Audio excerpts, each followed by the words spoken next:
నమస్తే. ఆసనాల వివరణ by doctor Mantina Satyanarayana గారు. ఆసనాలు ఆరోగ్యానికి శాసనాలు, సుఖజీవన సోపానాలు, 6th పార్ట్, 6th బుక్. ఆసనాలు అనేసరికి చాలామంది భయపడతారు. ఆసనాలలో మెలికలు, తిప్పడం, శరీరం వంగడం, రకరకాల భంగిమలు మొదలగునవి చూసేసరికి అవన్నీ మావన్న ఎక్కడవుతాయి అని నిరుత్సాహపడుతూ ఉంటారు. ఆసనాలలో కొన్ని వందల రకాలు ఉన్నాయి. ప్రతిదీ శరీరంపై రకరకాల ప్రయోజనాలను, రకరకాల సిద్ధులను కలిగించడానికి ఏర్పాటు చేయబడ్డదే. నేటి మానవునికి ఆసనాలలో ఉండే పూర్తి ప్రయోజనం తెలియక ఎంతోమంది దూరం అవుతున్నారు. ముందు ఆసనాల ద్వారా వచ్చే ఆరోగ్యాన్న ప్రజలు తెలుసుకోవాలనే ఉద్దేశంతో కొన్ని ముఖ్యమైన ఆసనాలను అందివ్వడం జరుగుతుంది. ప్రతి ఒక్కరూ తేలికగా చేయగలిగే, అందరికీ నేడు వచ్చే ఇబ్బందులకు సమాధానం చెప్పగలిగే అతి ముఖ్యమైన ఆసనాల గురించి వివరంగా తెలియజేయాలనే సంకల్పంతో ఈ అధ్యాయాన్ని రాయడం జరుగుతున్నది. నేడు మనుషుల మనస్తత్వాన్ని, సమయాన్ని దృష్టిలో పెట్టుకొని తక్కువ ఆసనాలలో ఎక్కువ ఫలితాన్ని ఇచ్చే విధముగా 15 రకాల ముఖ్యమైన ఆసనాల గురించి వివరించబోతున్నాను. ఈ 15 రకాల ఆసనాల వలన శరీరం పాదం దగ్గర నుండి తల వరకు చక్కటి కదలికలతో అన్ని అవయవాలపై ఎక్కువ ప్రభావాన్ని చూపుతూ కండరాలు, నరాలు, ఎముకలు, కణాలు, రక్తనాళాలు మొదలగునవి వాటి ఆరోగ్యాన్ని మెరుగుపరుచుకునే విధంగా రూపొందించడం జరిగింది. ఈ 15 ఆసనాలు తప్ప మిగతా ఆసనాలు చేయలేకపోయినప్పటికీ పూర్తి ఆరోగ్యం వచ్చేటట్టు ఆలోచించి ఏర్పాటు చేయడం జరిగింది. ప్రతిరోజు మనిషి 45 నిమిషాల నుంచి 60 నిమిషాల లోపు ఈ 15 రకాల ఆసనాలను పూర్తి చేసుకోవచ్చు. ముందు ఇప్పుడు చెప్పబోయే ఆసనాల్లో వచ్చే ఫలితాన్ని కొన్ని నెలల పాటు పొంది ఇంకా శ్రద్ధ ఉండి సమయం ఉంటే అప్పుడు మిగతా ఆసనాలను సాధన చేయవచ్చు. చెప్పబోయే ఆసనాలను అందరూ ప్రతిరోజు చేయవలసిన వరుస క్రమంలో రాయడం జరుగుతున్నది. ముందుగా ప్రతి ఒక్కరూ ఈ అధ్యాయంలో 2-3 సార్లు వివరంగా చదవండి. ఏ ఆసనాల వల్ల శరీరంలో ఎక్కడెక్కడ ఎలాంటి మార్పులు వస్తున్నది తెలుస్తుంది. పూర్తిగా విషయాన్ని అర్థం చేసుకొని ఆచరించే ప్రయత్నం అప్పుడు చేయండి. ప్రతిరోజు మానకుండా చేసి ఆసనాలలో ఉన్న అద్భుతమైన ఫలితాన్ని శారీరకంగా, మానసికంగా పొందండి. జీవితాన్ని ఆనందమయం చేసుకోండి. మానవ జన్మను సార్థకం చేసుకోండి. ఇప్పుడు వజ్రాసనము. అన్ని ఆసనములలో వజ్రము వలె విలువ గలది కాబట్టి దీనికి వజ్రాసనం అని పేరు వచ్చింది. ఏ శ్రమ లేకుండా ఎక్కువ ఫలితాన్ని తక్కువ టైంలో ఇచ్చేది వజ్రాసనము. వజ్రాసనము చేయు విధానం. వజ్రాసనములో కూర్చున్నప్పుడు మోకాలి దగ్గర నుండి పాదము వరకు ముందు ఎముక భాగం నేలకు ఆనవలసి ఉంటుంది.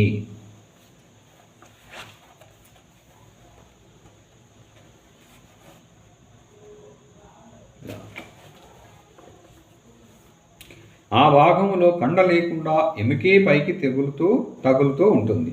గట్టి నేల మీద వజ్రాసనం వేస్తే చాలా నొప్పిగా ఉంటుంది.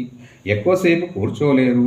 మనం వజ్రాసనంలో 20 నుంచి 30 నిమిషాలు కదలకుండా సుఖంగా కూర్చోగలిగేటట్లు ఏర్పాటు చేసుకోవడం, అలా వేయడం మంచిది. మెత్తటి ఆసనాల కార్పెట్ కానీ, బొంత కానీ, మెత్తటి దుప్పటి కానీ నేల మీద వేసుకొని దానిపై వజ్రాసనం వేసే ప్రయత్నం చేయాలి. 2 మోకాళ్ళను పక్కన పెట్టి మోకాళ్ళ మీద నుంచొని 2 పాదాలను వెనక్కి చాపి 2 కాళ్ళ గుత్తుల మీద సన్నటి దుప్పటిని మడిచి పెట్టాలి. అదే సేమ్ మళ్ళీ చూడండి. 2 పాదాల బొటన వేళ్ళు 2 ఒకదాని ప్రక్కన ఒకటి ఆనేటట్లు ఉంచి 2 మడమల మధ్య జానెడు దూరం ఉండేటట్లు పెట్టి ఇప్పుడు కాళ్ళపై కూర్చోవడం చేయాలి. 2 పిర్రలు 2 మడమలపై ఆని ఉంటాయి.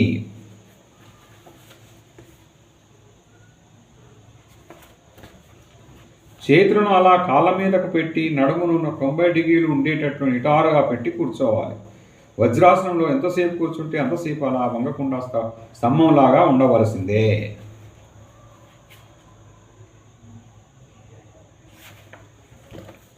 ముఖ్యమైన విషయాలు. 2 కాళ్ళ గుత్తుల కింద అలా దుప్పటి ఎందుకు పెట్టుకోవాలో ఆలోచిద్దాం. మనం వజ్రాసనంలో కూర్చున్నప్పుడు మనలో బరువులో 60 నుంచి 70% బరువు ఈ కాళ్ళ గుర్తులపై పడుతుంది. అంతకుముందెన్నడూ ఆ కీలు అంత బాగా సాగి ఉండక ఇప్పుడు ఎక్కువగా సాగదీసినందుకు నొప్పిగా ఉంటుంది. బరువు పడటం సాగడం అలవాటు లేని కారణంగా మనం వజ్రాసనం వేసిన 2 నుంచి 3 నిమిషాలకే మన వల్ల కాదు తీసివేద్దాం అనిపిస్తుంది. ఇంకొంతమందికి 5 నుంచి 6 నిమిషాల తర్వాత అలా అనిపిస్తుంది. ఆ భాగంలో ఎక్కువ నొప్పి లేకుండా ఎక్కువసేపు కదలకుండా వజ్రాసనంలో కూర్చోవడానికి పలుచటి దుప్పటిని మడిచి అలా పెట్టుకోవడం వలన కొంతవరకు ఇబ్బంది తగ్గుతుంది, నొప్పి ఉండదు. 2. వజ్రాసనం వేయడం ఇంతకు పూర్వం అలవాటు లేనివారు వజ్రాసనంలో ఎక్కువసేపు కూర్చోలేరు. 5 నుండి 10 నిమిషాలలో నొప్పులు తిమ్మిర్లు వచ్చేస్తాయి. అలాంటప్పుడు వజ్రాసనం తీసివేస్తారు. ఇలా అలవాటు అయ్యే వరకు క్రమేపీ సమయాన్ని కొద్దిగా పెంచుకొని వెళ్ళడం మంచిది. ఇప్పుడు ఆసన స్థితి. వజ్రాసన స్థితి. చేతులు విశాలంగా పెట్టి నడుమును నిటారుగా పెట్టి కళ్ళను పూర్తిగా మూసుకొని మనస్సును శ్వాసలపై పెట్టి అలా ప్రశాంతంగా ఏ ఆలోచన రాకుండా కూర్చుంటారు. ఈ ఆసనములో అలుపు ఆయాసాలు అసలుండవు. ఆసనములో కూర్చున్న వెంటనే నడుము లైన్గా ఉండేసరికి నరాల వ్యవస్థకి మెదడుకి మంచి సంబంధం ఏర్పడి నాడీ ప్రవాహాలు తేలికగా పైనుండి క్రిందకు జరుగుతూ ఉంటాయి. మనస్సు ప్రశాంతముగా ఆలోచనలు లేకుండా ఉంటుంది. నడుము లైన్గా పెట్టడం వలన ఊపిరితిత్తులు విశాలంగా ఉంటాయి. దానితో ఊపిరితిత్తుల నిండుగా గాలి వెళుతుంది. అలా నిండుగా దీర్ఘంగా శ్వాసలు వజ్రాసనంలో కూర్చున్నంతసేపు జరుగుతూ ఉంటాయి. ఎక్కువ ప్రాణవాయువు శరీరానికి మనస్సుకు అంది మనస్సు మెల్లగా ఆలోచనలకు పూర్తిగా దూరమవుతూ ఎక్కువ ప్రశాంతతను పొందుతూ ఉంటుంది. అలాంటి మానసికమైన మార్పులు ఏ సాధన లేకుండా వజ్రాసనంలో రావడం విశేషంగా చెప్పుకోవచ్చు.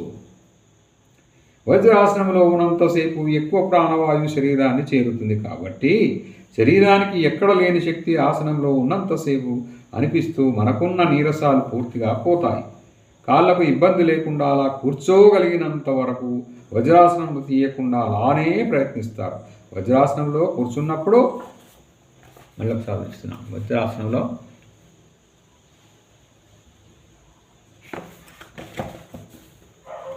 కూర్చున్నప్పుడు మోకాళ్ళ దగ్గర వంచి దానిపై మన బరువు పడడం వలన కాళ్ళలో రక్తనాళాలు చాలా వరకు మూసుకుంటాయి. దానితో కాళ్ళకు వెళ్ళే రక్తం పూర్తిగా వెళ్లకుండా మోకాలి పైభాగాల్లోనే ఉండిపోతుంది. పాదాలకు తిమ్మిర్లు ఎక్కడం, మడాల దగ్గర నొప్పులు రావడం ఆసన స్థితిలో ఉంటుంది. వాటిని పట్టించుకోకుండా అలానే ఇంక కొంత సమయం గంటవచ్చు. ఇలా వజ్రాసనం సాధన చేస్తూ 20 నుంచి 30 నిమిషాలు తేలికగా కూర్చోగలుగుతారు. ఈ ఆసన స్థితిలో ఉండగలిగినంత వరకు ఏ ఆలోచనలు రాకుండా మనస్సును శ్వాసలపై లగ్నం చేయడం అనేది అతి ముఖ్యమైనది. ఇక వజ్రాసనంలో కూర్చోలేము అనుకున్నప్పుడు మెల్లగా కాళ్ళను చాపి విశ్రాంతి ఆసనంలో కూర్చోవాలి. ఇప్పుడు విశ్రాంతి స్థితి. ఇలా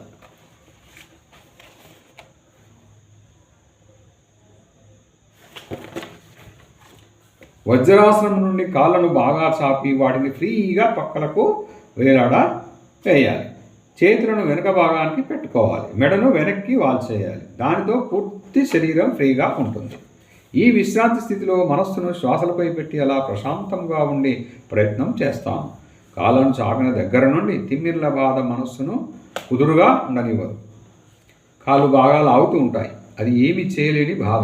అటు ఎడవడానికి ఉండదు, ఇటు నవ్వడానికి ఉండదు. ఎటు కాని మధ్యస్థితిలో కాళ్ళలో బాధలు అనిపిస్తూ ఉంటాయి. ఈ సమయమంతా మనస్సు శ్వాసలపై నిలవదు. కాళ్ళు పాదాలపై ఉంటుంది.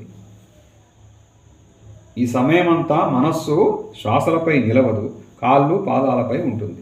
వజ్రాసనము నుండి తీశాక 1-2 నిమిషాలకు ఇంకా తిమ్మిర్లు పెరిగి మరీ ఇబ్బంది ఎక్కువగా ఉండి అక్కడ నుండి మెల్లగా తగ్గుతూ వస్తుంది. రాను రాను రక్త ప్రసరణ చురుకుగా ప్రయాణించడం జరిగి పాదాలు ఎరుపెక్కుతూ ఉంటాయి. వజ్రాసనంలో ఉన్నంతసేపు పాదాలు తెల్లగా అయిపోతాయి. విశ్రాంతి స్థితిలో కాళ్ళను చాపేసరికి మోకాళ్ళ పై భాగం వరకు ఎక్కువ ఒత్తిడితో మిగిలిపోయిన రక్తం అంతా వజ్రాసనం తీసిన దగ్గర నుండి చాలా స్పీడ్గా పాదాల వైపు ప్రయాణిస్తుంది. ఎప్పుడు రానంత ఎక్కువ రక్తం పాదాలకు చేరుతూ ఉంటుంది. అందువలన పాదాలు రెండు ఎర్రగా గులాబీ రంగులో కనపడతాయి. ఇలా రక్త ప్రసరణ మరలా మామూలు స్థితికి చేరుకునే వరకు వజ్రాసనంలోనే ఉండాలి. వజ్రాసనంలో కూర్చున్నంతసేపు మోకాల దగ్గర నుండి పై అవయవాలకు చాలా లాభం ఉంటే, వజ్రాసనం తీసి విశ్రాంతి స్థితిలో ఉన్నప్పుడు మోకాలి దగ్గర నుండి పాదాల చివర్ల వరకు ఎక్కువ లాభం ఉంటుంది. ఈ లాభాన్ని పొందాలంటే విశ్రాంతి స్థితిలో అలా 4 నుండి 5 నిమిషాల పాటు కాళ్ళు చాపి కూర్చుంటే కానీ లాభం రాదు. ఇలా పూర్తి విశ్రాంతిని తప్పక తీసుకోవాలి. ఇప్పుడు తప్పు స్థితి కూడా చూద్దాం. ఎలా నడుము అది స్ట్రైట్గా పెట్టకపోవడం చూడండి. నడుము ఎలా ఉంచుతాడు. తప్పు స్థితి. నడుము నిటారుగా 90 డిగ్రీలలో ఉంచి కూర్చుంటేనే దాన్ని వజ్రాసనం అంటారు. కొందరు నడుమును నిలపలేక వెన్నును ముందుకు వంచేస్తారు. అలాగే కొంతమంది మెడను కూడా వంచుతారు. నడుము వంచడం అనేది తప్పు స్థితి. ఇలా ఫోటోలో చూపించినట్టు కూర్చోకూడదు. నడుమును ముందుకు వంచితే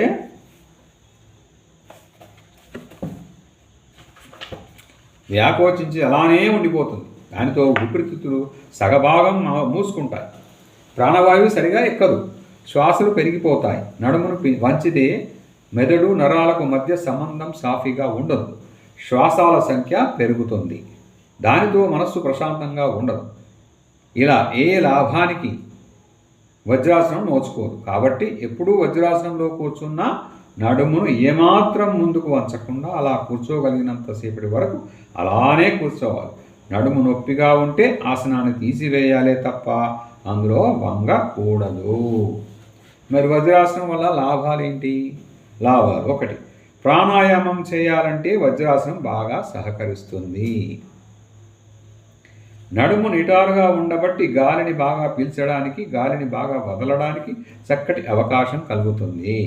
ఛాతీ విశాలంగా ఉండబట్టి ఊపిరితిత్తులు నిండుగా గాలి ఎక్కడానికి ఉంటుంది. ఏ రకములైన ప్రాణాయామాన్ని చేయాలన్నా వజ్రాసనంలో చేయగలిగితే చాలా మంచి ఫలితం ప్రాణాయామం ద్వారా మనం పొందేటట్లు వజ్రాసనం సహకరిస్తుంది. నంబర్ 2. ధ్యానం చేసుకునే వారికి వజ్రాసనం ఎంతగానో మానసిక ప్రశాంతతను అందిస్తుంది. వజ్రాసనంలో కూర్చోగానే మనస్సు స్థిరమైనట్లు ఆలోచనలు రాకుండా ఉంటాయి. ఈ ఆసనం ద్వారా మన స్థితి ఇలా మారితే ధ్యానంలోకి వెంటనే వెళ్ళి ఎక్కువ ఫలితాన్ని పొందవచ్చు. ధ్యానంలో నడుము లైన్గా ఉండడం అనేది అతి ముఖ్యము. 3. ఏ ఆసనాన్ని భోజనం అయ్యాక వేయకూడదంటారు. కానీ వజ్రాసనం మాత్రం భోజనం అయిన తర్వాత కూడా తప్పనిసరిగా వేయమని చెబుతారు. భోజనం చేసిన వెంటనే వేస్తే ఆహారం త్వరగా అరుగుతుంది. కాబట్టి ముఖ్యముగా నడుము లైన్గా ఉండేసరికి ప్రాణవాయువు ఊపిరితిత్తుల నిండుగా ఎక్కుతుంది. దానితో ప్రాణవాయువు బాగా అంది జీర్ణక్రియ చురుకుగా జరుగుతుంది. నడుము లైన్గా ఉంటే పొట్ట బరువు డయాఫ్రామ్ మీద పడదు. దాంతో శ్వాసలకు ఇబ్బంది రాదు. వజ్రాసనము భోజనం అయిన తర్వాత వేస్తే ముక్తాయాసం ఉండదు. దానికి నడుము లైన్గా ఉండడమే కారణం.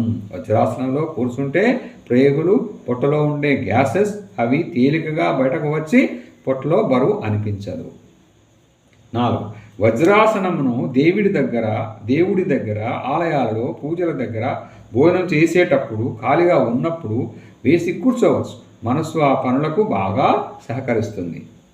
5. మనసు ఎప్పుడూ బాగోకపోయినా చిరాకుగా ఉన్నా, ఆలోచనలు ఎక్కువగా వస్తున్నా, నిద్ర సరిగా రాకపోయినా వెంటనే వజ్రాసనంలో 5 నుంచి 10 నిమిషాలు శ్వాసల మీద ధ్యాస పెట్టి అలా కూర్చుంటే ఆ ఇబ్బందుల నుండి తేలికగా బయటపడవచ్చు. ఇది ఎంతగానో లాభాన్ని కలిగిస్తుంది వజ్రాసనం. 6. వజ్రాసనం వలన 2 కాళ్ళకు ఎప్పుడు ఏ పనిలో జరగనంత రక్త ప్రసరణ జరిగి కాళ్ళ ఆరోగ్యాన్ని బాగా కాపాడుతుంది. పాదాలకు తిమ్మిర్లు, చురుకులు, మంటలు, మడాల నొప్పులు దరి చేరవు. ఆ ఇబ్బందులు ఉన్నవారికి పూర్తిగా పోతాయి. 7.